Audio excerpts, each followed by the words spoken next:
이제 어떻게 보면 진짜 끼리끼리 만난 거잖아요. 한 명은 배신하고 왔고 한 놈은 그 임자 있는 사람을 건드렸고, 이 사람들은 꼭 다른 사람들에게 당해봤으면 좋겠습니다.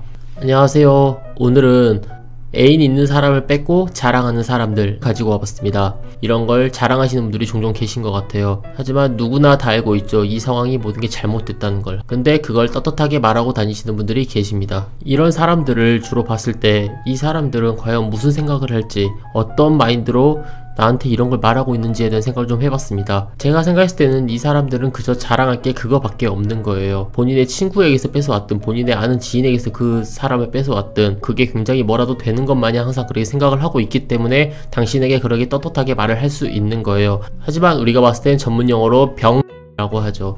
약간 마인드가 그런 게 있는 것 같아요. 내가 새로운 사람을 꼬시려면은 다른 사람들과 수많은 경쟁을 해야 되지만 이 사람은 골키퍼가 한 명밖에 없기 때문에 이 사람이 더 꼬시기 쉽다, 이런 마인드를 좀 가지고 있는 것 같습니다. 그래서 이 골키퍼를 뚫어내고 본인이 이 사람을 쟁취를 했다, 내가 골을 넣었다 라고 생각하시는 분들, 본인이 메시라도 된 마냥 그러게 항상 자랑을 떡떡거리만 하고 다니시는데, 이런 사람들의 특징은 죄책감은 1도 없습니다. 일단 저희한테 말할 때는 죄책감은 눈에 보이지도 않고 그 다른 애인에게는 뭐 미안한지 아닌지는 모르겠지만 되게 이런 경우가 계속 만남이 이어지고 그 사람의 무슨 고민을 들어주다가 이제 점점 그 사람에게 호감을 느끼기 시작하면서 빠져들면서 바람, 외도 이런 쪽으로 빠지는 건데, 본인들만 알고 있어야 될 사실이잖아요. 어떻게 보면은 사회적으로 무리를 일으킨 거고, 어떻게 보면 남들한테 말해봤자 전혀 본인에게 이득이 될 게 없고, 혹여나 전 애인의 귀에 들어간다면 그건 더 있을 수가 없는 일이 되는 거고요. 굳이 본인이 이렇게 와서 자랑하듯이 웃으면서 저에게 말을 했다는 건 뭘까요? 뭔가 승리라는 그런 우월감을 본인 몸에서 뭔가 뿜뿜하고 있나 봅니다.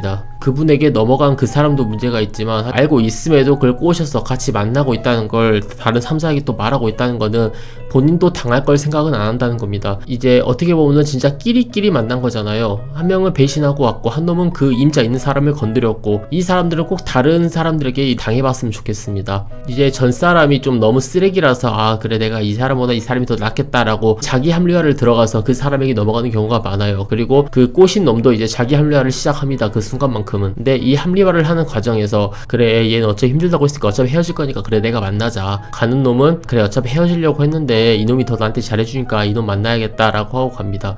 그건 합리화가 아니라, 다시 한번 전문용어를 말하지만 인 거예요. 그 사람들은 앞에 있는 그 눈앞에 있는 것밖에 안 보이기 때문에 그런 만남이 이루어진 겁니다. 제 주변에도 이런 사람 한 명이 있었습니다. 그 사람과는 아예 손절을 했고요. 흔히 남자들끼리 모이면 가장 재밌는 주제가 여성 만난 주제, 그리고 야한 얘기가 가장 재밌게 흘러갑니다. 분위기를 띄우기에도 가장 안성맞춤이기도 하고요. 하지만 이 내용들은 그냥 우리가 웃자고 그런 내용인데, 근데 거기서 자신의 실제 경험을 밑바탕으로 심지어 본인이 이런 상황에 처해 있다, 그리고 그걸 떳떳하게 저한테 말하고 있다, 어떻게 보면 본인의 치부인 거잖아요. 밝혀서는 안 되는 거고. 근데 그런 걸 지금 당장 내가 이런 상황에 처해 있는데 나 지금 너무 행복하다, 너무 좋다 이러고 있는데 정말 보기가 정말 안쓰러웠습니다. 오죽 본인이 자랑할 게 없고 오죽 본인이 뭔가 내세울 게 없으면은 이런 대화를 나한테 하고 있나, 그리고 과연 여기서 제가 똑같이 맞장구를 쳐줘야 되는 건지 아니면 그 사람에게 쌍욕을 박아야 되는 건지도 약간 구분이 안 되더라고요. 사람은 그런 사람을 옆에 두면은 그게 당연하게 여겨지는 거예요. 아 이게 얘도 이러니까 나도 이래도 되는 것 같구나, 아 얘도 이렇게 만났으니까 나도 이렇게 한번 만나봐야겠구나, 이런 식으로 흘러가면은 점점 이 가치관이 내 친구한테 내가 가스라이팅을 당하고 있는 거예요. 자연스럽게. 이런 사람이 한 명 하면 쌓일수록 저에게 득이 되는 건 단 하나도 없다는 거예요. 연애의 문제에서도 놈의 걸 그렇게 가로채는 걸 떳떳하게 말하는 사람인데, 사회에 나가면은 뭐 놈 등이나 안 쳐먹으면 다행입니다. 그런 사람이 내 친구이고 그 사람이 나중에 나의 무슨 발목을 잡는다던가 뭔가 안 좋은 소문이 돌기 시작하면은 그 스트레스를 감당해야 되는 건 전부 다 저라는 겁니다. 이런 상황이 발생하지 않도록 그냥 내 주변에 좋은 사람만 모이면 좋겠지만, 좋은 사람이 형성이 돼 있지 않거나 내 주변 친구가 이러고 있다면은 그 사람은 빠르게 손절하는 걸 추천드리겠습니다. 아마 느껴보신 분들은 다들 아실 거예요. 이 경우가 되게 많이 발생될 수밖에 없다고 생각하는 게, 내가 모르는 이성보다는 내가 아는 사람이 이성에게 다가가는 게 훨씬 더 쉽기 때문이라고 생각을 합니다. 그래서 이런 사례들이 점점 늘어나고 있는 것 같고요. 내가 모르는 사람한테는 모든 걸 다 하나하나 제가 다 따져가면서 가야 되지만, 친구의 애인이라고 다가가면은 정말 손쉽게 다가가면서 그리고 친절도 서슴없이 베풀 수 있습니다. 그러면서 점점 친밀도가 형성될 수도 있고, 그리고 둘 중에 하나가 마음을 잘못 먹어서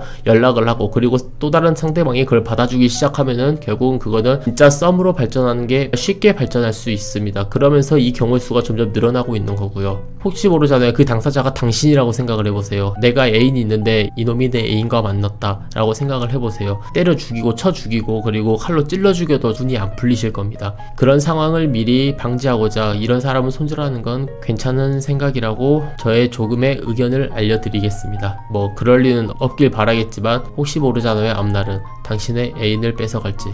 누가 내 편이고 누가 내 편이 아닌가 항상 분간해 가면서 만나셨으면 좋겠습니다. 오늘은 여기까지만 하겠습니다. 저는 다고였고요. 감사합니다.